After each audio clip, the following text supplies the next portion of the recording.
साधना plus news, आप सभी का स्वागत है। दिल्ली एक्सप्रेस के हमारे इस बुलेटिन में आपके साथ मैं अंजलि। बुलेटिन की शुरुआत करेंगे, लेकिन इससे पहले नजर डालते हैं आज की तमाम सुर्खियों पर।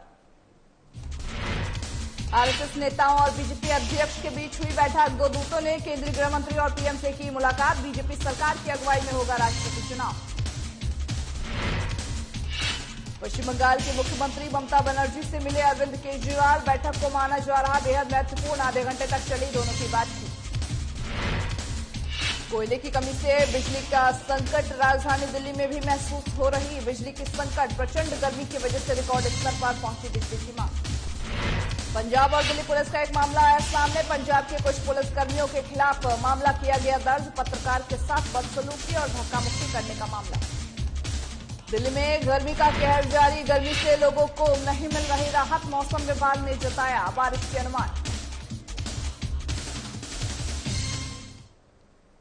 अब करते हैं बुलेटिन की शुरुआत खबरों से। दिल्ली एनसीआर में कोरोना के बढ़ते प्रकोप के चलते हुए रक्तदान शिविरों का आयोजन, जहां पर मनन धाम मंदिर मोर्टा मेरठ रोड पर रक्तदान शिविर का आयोजन किया गया।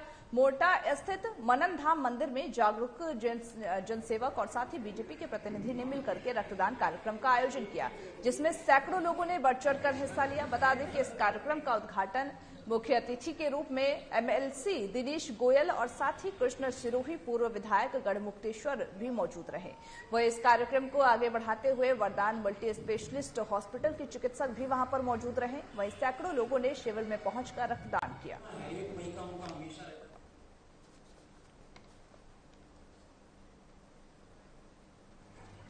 मैं आप सब लोगों को, आपने मुझे बुला करके जो सम्मान दिया है उसका मैं बहुत आभारी हूँ, तहे दिल से धन्यवाद करता हूँ। और ज़्यादा पिछले गए थे मोर्चा का ये है इलाका आदमी डरते थे, लेकिन मैं सन 72 से मोर्चा के इलाके में रहा हूँ। बहुत लोग मेरे मिलते थे, मेरा भट्टो का काम था। तो मोर्चा के गाँव जो बहुत सरल गाँव है, बहुत बढ़िया गाँव है। ऐसा नहीं यहाँ जो भी आया है वो हमेशा उसने तरक्की की है। मनन धाम का जो बड़ा हो गया है। मैं भट्टो चला करके आज मैं इस स्थिति में पहुंचा हूँ कि आप लोगों ने मुझे एमएलसी बना दिया, विधायक बना दिया, इसलिए मैं आप सबका बहुत आभारी हूँ, बहुत धन्यवाद। आपका आशीर्वाद से मैं विधायक बना हूँ, मैं आप सबको धन्यवाद। और मैं आपके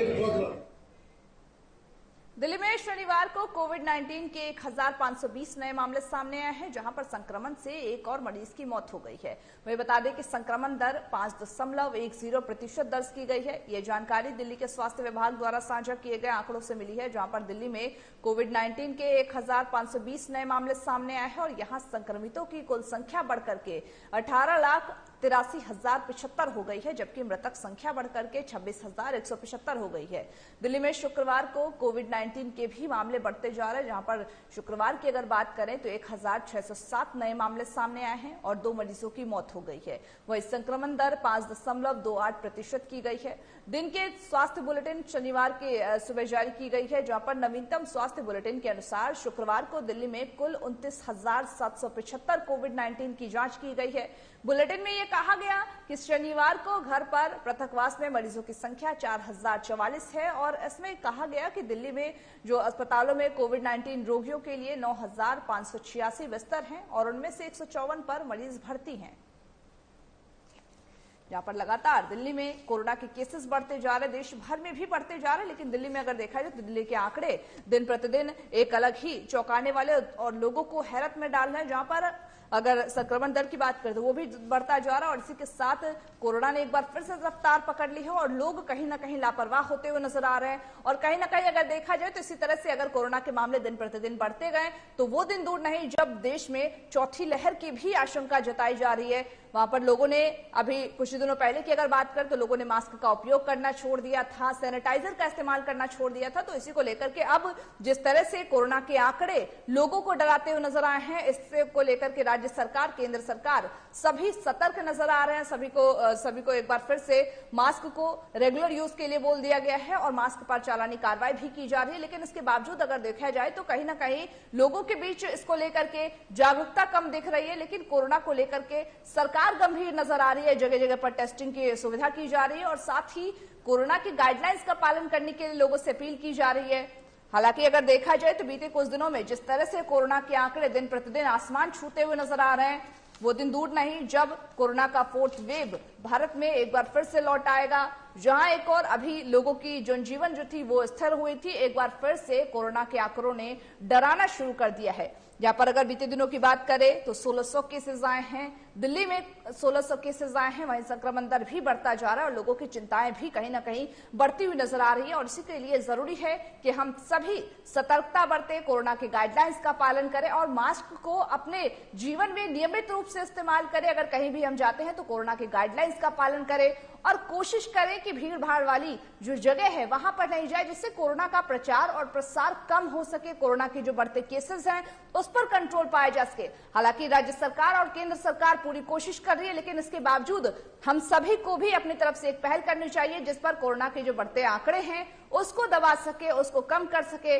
इसको लेकर के कहीं ना कहीं सरकार भी गंभीर नजर आ रही है। पीएम मोदी बीते दिनों ही मुख्यमंत्रियों के साथ पीएम मोदी बैठक करते हुए नजर आए हैं। सभी जो राज्य के मुख्यमंत्री हैं उनको साफ तौर पर केंद्र सरकार हिदायत देते हुए नजर आई है और साथ ही जो कोरोना के बढ़ते आंकड़े हैं उसको किस तरह से कंट्रोल किया जाए, लोगों को किस तरह से कोरोना के गाइडलाइंस का पालन कराया जाए और साथ ही क्या कुछ जो गाइडलाइंस है वो क्या कुछ जारी की जाए, इसको लेकर भी मुख्यमंत्रियों के साथ चर्चा की गई है। और इस दौरान अगर देखा जाए तो देश में एक बार फिर से कोरोना ने तेज स्पीड के साथ एंट्री ले ली है और साथ ही दिन प्रतिदिन जो कोरोना के केसेस हैं वो बढ़ते हुए नजर आ रहे हैं। हालांकि इसी बीच बच्चों के एग्जाम्स भी हैं, वही अगर देखा जाए तो कई जगह जगह पर भीड़ भी हो रहे हैं और इसको लेकर के लोगों में जागरूकता की मेनली कमी नजर आ रही है और कहीं ना कहीं एक ये बड़ी वजह है। वहीं दूसरी ओर अगर देखा जाए तो वैक्सीनेशन को लेकर के भी वैक्सीनेशन की प्रक्रिया जारी है। वैक्सीनेशन लगातार सबको बूस्टर डोज लेने के लिए बोला जा रहा है और जो छोटे बच्चे हैं 16 साल तक के बच्चे उन सभी को वैक्सीनेटेड किया जा रहा है और साथ ही देश भर में जो वैक्सीनेशन की रफ्तार है उसको भी डबल स्पीड के साथ बढ़ा दी गई है। दूसरी तरफ कोरोना के गाइडलाइंस जारी कर दिए गए हैं, लेकिन इसके बावजूद लोगों को भी आपस में सतर्क रहना चाहिए और मास्क को एक बार फिर से नियमित रूप से खुद यूज करना चाहिए, जिसकी वजह से जो कोरोना के मामले हैं उस पर कंट्रोल पाया जा सके। बता दें कि बीते दिनों की बात अगर करें तो बुलेटिन के हिसाब से मरीजों की जो संख्या है वो 4044 बताई जा रही दिल्ली में। शनिवार के आंकड़े बता रहे हैं, तो वही बताया जा रहा है कि जो मरीजों की संख्या है वो भी कहीं ना कहीं बढ़ती जा रही है और अगर संक्रमण रेट की बात करें तो वो 5.28 हो गई है। शनिवार के मुताबिक दिल्ली में कोविड की जो स्थिति है वो बढ़ती जा रही है। लगातार लोगों को इस बारे में सतर्क किया जा रहा है। 1600 से भी ज्यादा मामले सामने आए हैं और दिन प्रतिदिन जो मामले हैं वो लोगों को डराते हुए नजर आ रहे हैं। इसको लेकर के कहीं ना कहीं सरकार तो गंभीर है ही, लेकिन लोगों के अंदर एक बार फिर से जो चौथी लहर की जो डर है वो साफ तौर पर लोगों में देखने को मिल रहा है।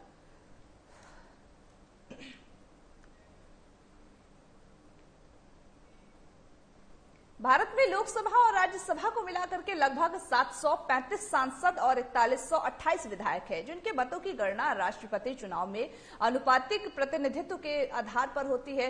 बता दें कि हाल ही में हैदराबाद में आरएसएस नेताओं और बीजेपी अध्यक्ष जेपी नड्डा के बीच हुई बैठक में इस विषय पर व्यापक चर्चा हुई है। इसके बाद आरएसएस के 2 दूतों ने केंद्रीय गृह मंत्री अमित शाह और प्रधानमंत्री नरेंद्र मोदी से मुलाकात की है। बता दें कि आगामी जुलाई महीने में तीसरी बार देश में भारतीय जनता पार्टी की अगुवाई में बता दें कि भारतीय जनता पार्टी की अगुवाई वाले एनडीए की ओर से प्रस्तुत उम्मीदवार के राष्ट्रपति बनने की संभावना जताई जा रही है। पहली बार अटल बिहारी वाजपेयी की अगुवाई वाली एनडीए की सरकार के दौरान साल 2022 में एपीजे अब्दुल कलाम राष्ट्रपति चुने गए थे और उनके बाद 2017 में रामनाथ कोविंद बीजेपी प्रत्याशी के रूप में राष्ट्रपति चुने गए। हालांकि वास्तविकता यह है कि कोविंद हैं वो बीजेपी और राष्ट्रीय स्वयंसेवक संघ से प्रत्यक्ष तौर पर जुड़े पहले राष्ट्रपति हैं। अब प्रधानमंत्री मोदी के पास शीर्ष पद पर चयन का दूसरा मौका होगा। बीजेपी किसको राष्ट्रपति पद के लिए अपना उम्मीदवार बनाएगी, ये एक देखने वाली बात है और ये सचमुच उत्सुकता और आश्चर्य का विषय बना हुआ है। प्रणब मुखर्जी और रामनाथ कोविंद के बाद जाहिर तौर पर राष्ट्रपति पद के उम्मीदवार के रूप में किसी दक्षिण भारतीय नेता का नाम उछाला जा सकता है या फिर प्रधानमंत्री मोदी इस बार पूर्वोत्तर से किसी जनजातीय नेता को अपना उम्मीदवार बनाएंगे। उस स्थिति में निश्चित रूप से उपराष्ट्रपति कोई उत्तर भारतीय नेता ही होंगे। मोदी के राष्ट्रपति और उपराष्ट्रपति पदों के लिए प्रत्याशियों का चयन वास्तव में तनी हुई रस्सी पर चलने के समान है।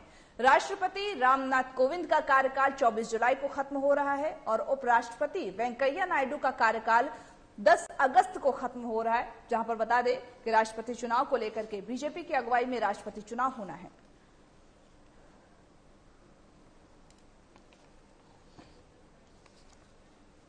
जहां पर बता दें कि अगर बात करें हम, पहली बार ये तीसरी बार है जब बीजेपी और एनडीए की अगुवाई में ये चुनाव होने हैं। आगामी जुलाई में महीने में ये तीसरी बार होना है। भारतीय जनता पार्टी की अगुवाई में एनडीए की ओर से जो प्रस्तुत उम्मीदवार है उनके राष्ट्रपति बनने की संभावना जताई जा रही है।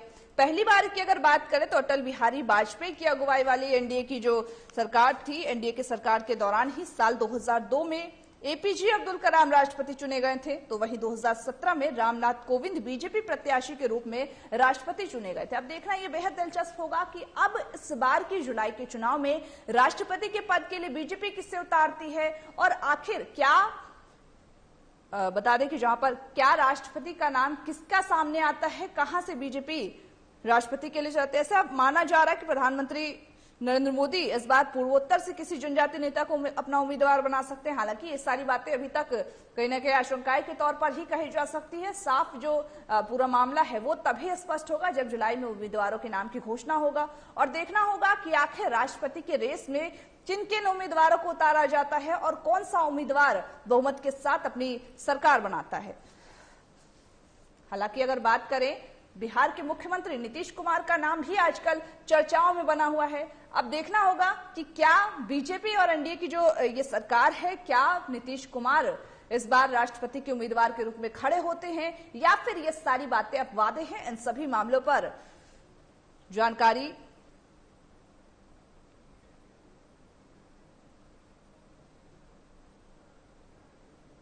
हालांकि अगर बिहार राजनीति की बात की जाए तो सीएम नीतीश कुमार से प्रधानमंत्री नरेंद्र मोदी ने सीएम की कुर्सी मांगी है और उसके बाद ही जाकर के ऐसी आशंकाएं जताई जा रही कि अगर वो सीएम की कुर्सी त्याग देते हैं तो जाकर के उन्हें राष्ट्रपति का उम्मीदवार बनाया जा सकता है।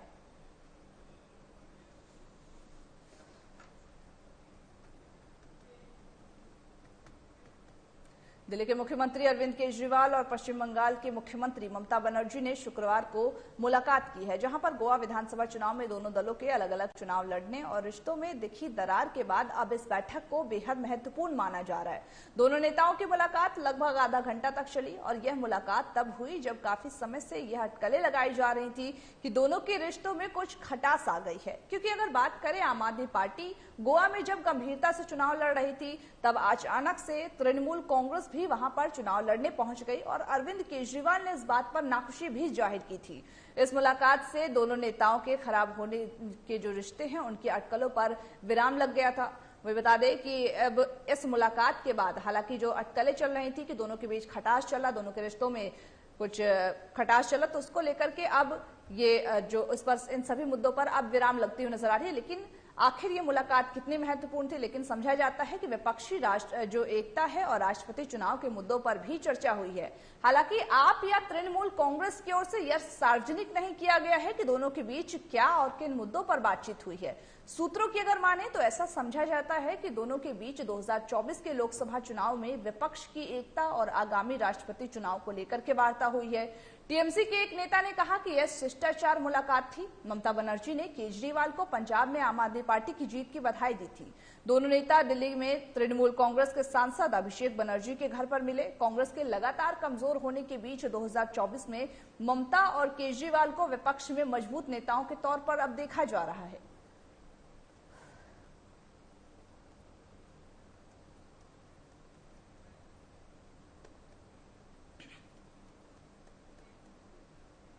कोयले की कमी की वजह से देश के कई राज्यों में बिजली संकट गहराता हुआ नजर आ रहा है और इसकी आंच राष्ट्रीय राजधानी दिल्ली पर भी महसूस हो रही है। एक तरफ जहां प्रचंड गर्मी है, उसकी वजह से दिल्ली में बिजली की मांग रिकॉर्ड स्तर पर पहुंच चुकी है, तो वहीं दूसरी तरफ कोयला संकट की वजह से राजधानी में बत्ती गुल होने का अंदेशा भी गहरा गया है। बता दें कि दिल्ली सरकार तो ये आशंका जता चुकी है कि कोयला संकट की वजह से मेट्रो और अस्पतालों को 24 घंटे बिजली सप्लाई बाधित हो सकती है, यानी कि मेट्रो ट्रेनों के पहिए भी थम सकते हैं और तो और अस्पतालों में मरीजों की सांसें तक उखड़ सकती हैं।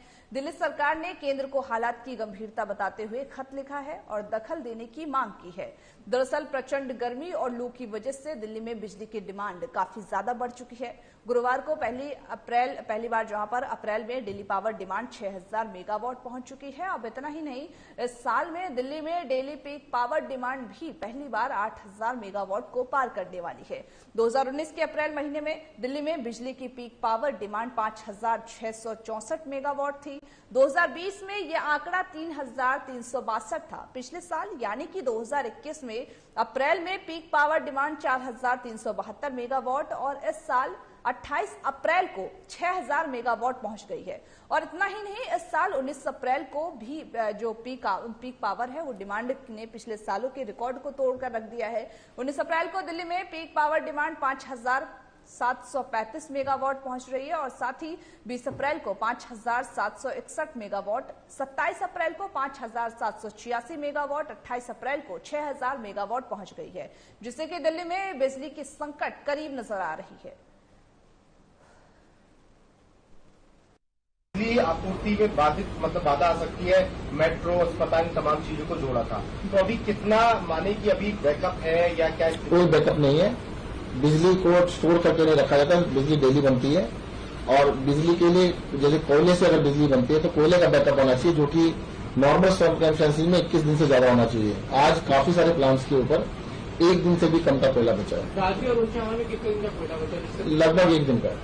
परसों के बाद बिजली नहीं होगी? नहीं, मतलब डेली आ रहा है, डेली बन रही है, परंतु पावर प्लांट ऐसे काम नहीं करते हैं।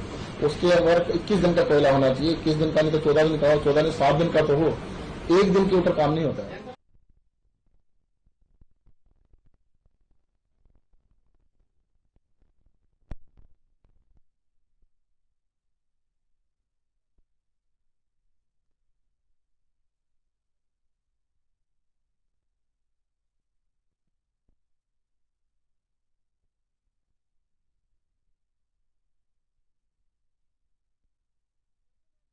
कि बता दें कि जहां पर इटावा के भरथना के समीप ही रेलवे स्टेशन पर 13 बोगियों की जो कोयला से लदी हुई मालगाड़ी थी वो पलट गई है। इससे आने वाले दिनों में बिजली की जो संकट है वो 2-3 दिनों के लिए और ज्यादा बढ़ने की आशंकाएं जताई जा रही हैं।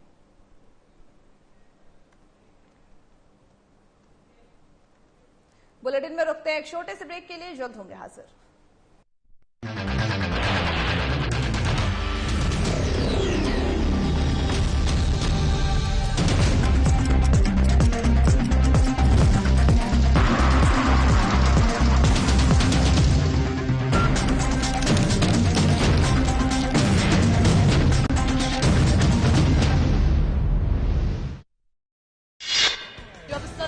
गलियारों में आवाज पहुंचनी बंद हो जाए,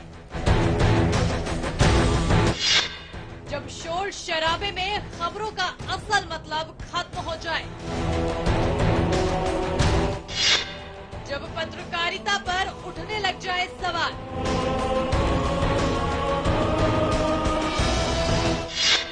तो उठानी पड़ती है जनता की आवाज।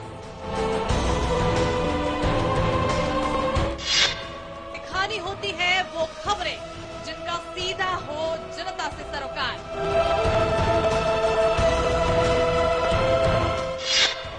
देश की राजधानी दिल्ली की हर छोटी बड़ी खबरों पर होगी हमारी पैनी नजर। देखिए राजधानी दिल्ली की हर खबर रोज दोपहर 3:30 बजे सिर्फ साधना प्लस न्यूज पर।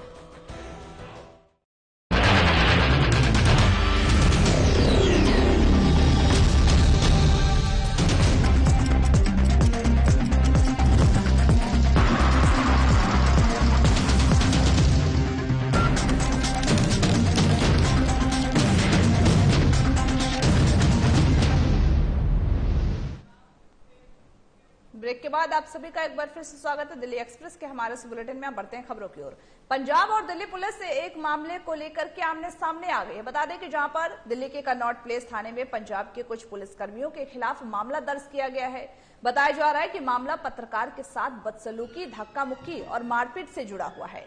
26 अप्रैल को दिल्ली के इंपीरियल होटल में, जहां पर दिल्ली के मुख्यमंत्री अरविंद केजरीवाल और पंजाब के मुख्यमंत्री भगवंत मान ने संयुक्त रूप से प्रेस कॉन्फ्रेंस की थी, जिसमें आरोप है कि प्रेस कॉन्फ्रेंस के दौरान ही पंजाब पुलिस ने एक पत्रकार के साथ बदसलूकी, धक्का मुक्की और मारपीट की थी, जिसके बाद उस पत्रकार ने दिल्ली पुलिस कमिश्नर को शिकायत देकर के कार्रवाई की मांग की है। शिकायत पत्र में सीनियर जर्नलिस्ट की ओर से कहा गया था कि वो इंपीरियल होटल में, जहां पर पंजाब के मुख्यमंत्री भगवंत मान और दिल्ली के मुख्यमंत्री अरविंद केजरीवाल की प्रेस कॉन्फ्रेंस को कवर करने पहुंचे थे। वे लगभग 12 बजे के बाद होटल पहुंचे जहां प्रेस कॉन्फ्रेंस होना था। जर्नलिस्ट की ओर से लिखे गए शिकायत पत्र में यह कहा गया है कि होटल पहुंचने के बाद गेट पर मुझे सिक्योरिटी के लिए तैनात जो पुलिस वाले थे उन्होंने रोका और फिर कहा कि आप अंदर नहीं जा सकते हैं। मैंने उनको बताया कि मैं पत्रकार हूं और कवरेज के लिए आया हूं। उसके बाद मुझे कहा गया कि आप इंतजार कीजिए, हम अंदर से पूछकर बताते हैं। तो वहीं आरोप यह भी है कि कुछ पुलिसकर्मी एक पुलिस अधिकारी को बुला लाए और उन्होंने मेरा परिचय पूछा तो मैंने उनको बताया कि मैं पत्रकार हूं और रिपोर्टिंग के लिए आया हूं। मैंने उनको अपना पीआईबी कार्ड भी दिखाया। इसके बाद उन्होंने कहा कि आप पत्रकार नहीं हैं, आप अंदर नहीं जा सकते। मैंने जब इसका विरोध किया तो उस अधिकारी ने पुलिस वालों से कहा कि इनको जेल में डाल दो। मैंने कहा कि आप मुझे जेल में कैसे डाल सकते हो। इसके बाद पंजाब के कुछ पुलिसकर्मी मुझे घसीट कर ले गए और लात घूंसों से पिटाई भी की।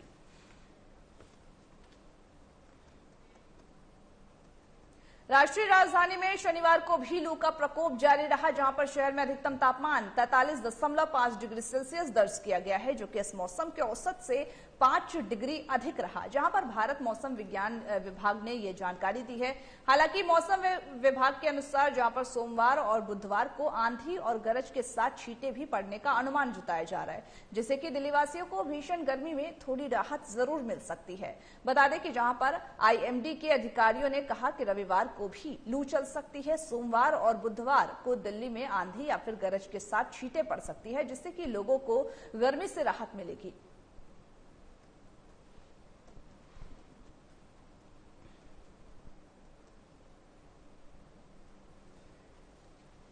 यहाँ पर बता दें कि मौसम विभाग के अनुसार ऐसे अनुमान जताए जा रहे हैं कि बारिश हो सकती है आने वाले दिनों में।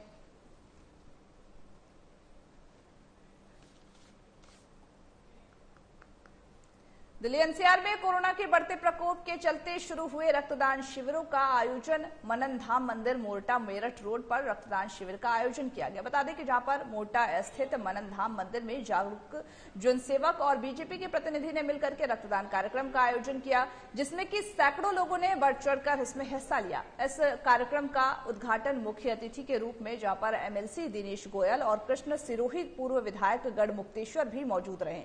बता दें कि इस कार्यक्रम को आगे बढ़ाते हुए वरदान मल्टी स्पेशलिस्ट हॉस्पिटल के चिकित्सक भी इस दौरान मौजूद रहे। वहीं सैकड़ों लोगों ने शिविर में पहुंच करके रक्तदान किया।